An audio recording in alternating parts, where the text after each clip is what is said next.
Mars, three very strong keywords are certainly motivation, drive, and passion. And my thesis is that Mars should not be feared. It is a force. It is force and energy, and when used appropriately, can result in high achievement.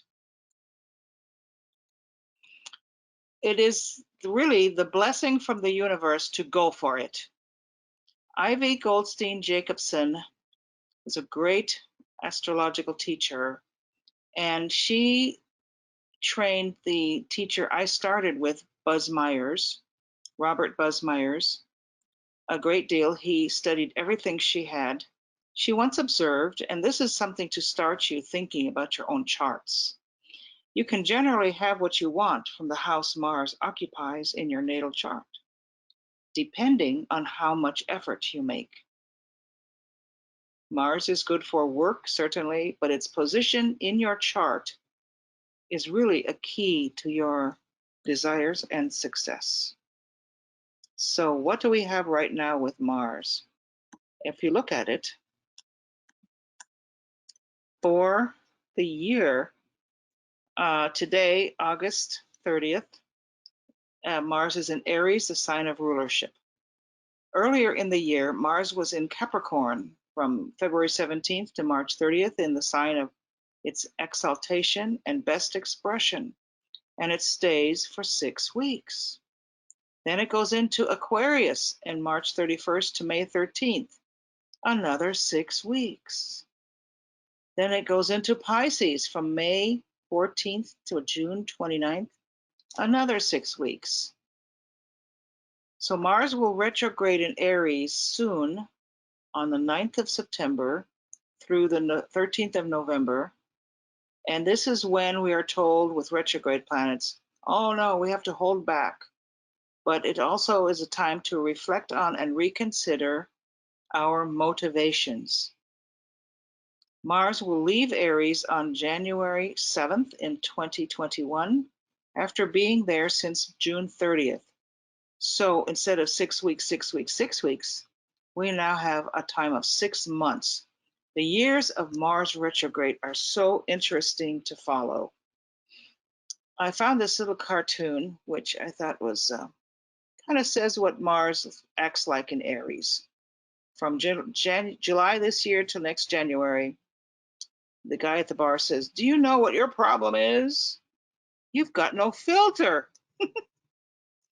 So Mars in Aries has no filter. It just is Mars. The one myth that dominates our view of Mars came from Rome, alleged beginning of the Western civilization. But today we're going to also look at the mythologies of Egypt, Greece, look at the Vedic definition of Mars, and in Europe, the English, French, and German mythologies. And with that, we can possibly refurbish and reframe the malefic and the male Mars archetype and the keywords, because I think it's about time to reconsider that, especially if it will help us through the next few months. In Rome, Mars was a god of agriculture and war. And I think it's worthy to understand the agriculture part of that, because in that we can find a way to manage, a way to deal with the Mars energy with respect and maybe some skill. So from Rome, and even before, we have Mars the farmer guardian. The warriors have no reason or motive to wage war without a purpose. They've been farmers of their land, providing security and sustenance to their people. Protection of one's lands and the produce from the work is the root cause, motive, or purpose for reforging one's cutting tools of farming into swords for fighting. So you have the expression plowshares into swords.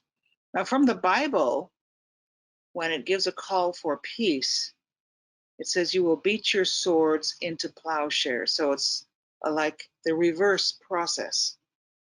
The warrior goes home, but I think he always keeps two swords on the wall.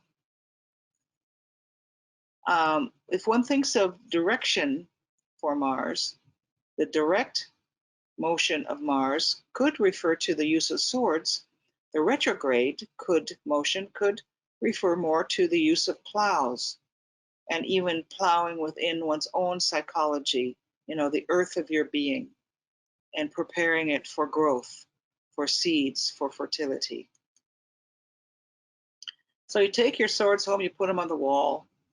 This, I saw this symbol, I thought, this is interesting.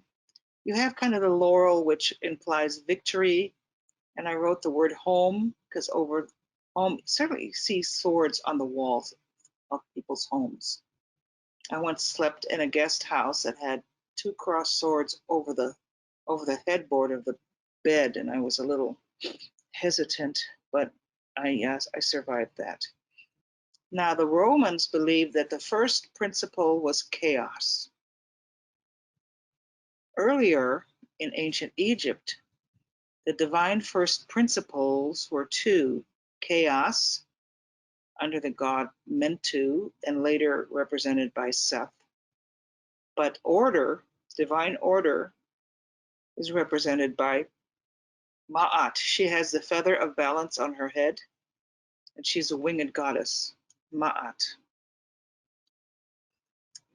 To the ancient Egyptian, the god of both agriculture and defense, so the corresponding energy to Mars in Rome would be Osiris.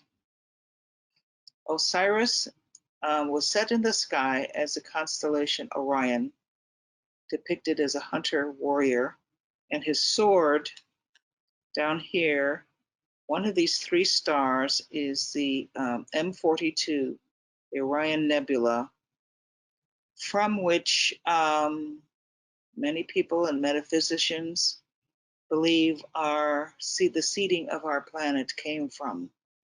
This is maybe the great source, and the configurations of structures and star maps from Egypt indicate this was a focus of their origin myths.